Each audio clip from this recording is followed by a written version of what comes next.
રડું તો આવે ને ભાઈ. કેમ કરો? ખાટલામાં છે ત્યાં અમારી પરિસ્થિતિ આવ બગડી ગઈ. ત્યાં છોકરાને ખાવા પીવા બી નથી, એટલે રડું આવે. આ પરિસ્થિતિ હાવ બગડી ગઈ. અમે તો રાહ જોઈએ છે કે આના પપ્પા જલ્દી હારા થઈ જાય તો અમને સારું થઈ જાય. એમ ખાવા પીવાની બાબત ત્યાં છોકરાઓ રખડે નહીં. કેમ જે ખાવા પીવાનું કઈ નથી બેન?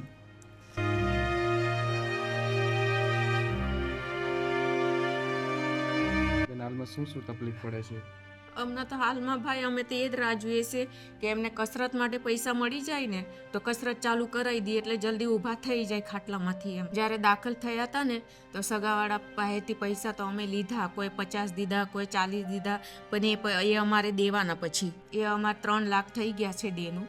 એ અમારે દેવું પડશે. એમના પપ્પા હારા થશે, કમાવશે ત્યારે દેશે. એટલે આજે એમનો હોસ્પિટલનો ખર્ચોનું 3 લાખ રૂપિયા દેણું થઈ ગયું દેનું થઈ ગયું છે. છે. જ્યારથી તમારા હસબન્ડને એક્સિડન્ટ થઈ ગયું એ પછીનો સમયગાળો તમારી માટે કેવો રહ્યો? બહુ જ ખરાબ ગયો અમારો. જેમ તેમ ઘર હાકીએ છીએ. પછી બેન અત્યારમાં તમે શું કામ કરો? અમે કાંઈ નથી કરતા, અમે ઘરે જ છીએ ખાલી. કેમ? કાંઈ કામ ધંધો છે જ નહીં અમને, તો ક્યાં જઈએ? હવે મંદીઓ ચાલે છે. કંઈ કામ નથી મળતું? નહીં, એટલે કામ કરવું છે પણ કામ નથી મળતું. નથી મળતું. સિલાઈ મશીન જો મળતું હોય તો અમે કામ કરીએ. ભાઈ ખાવા પીવાનું અને બસ પૈસા જોઈએ એમને લગાડવા હાટું.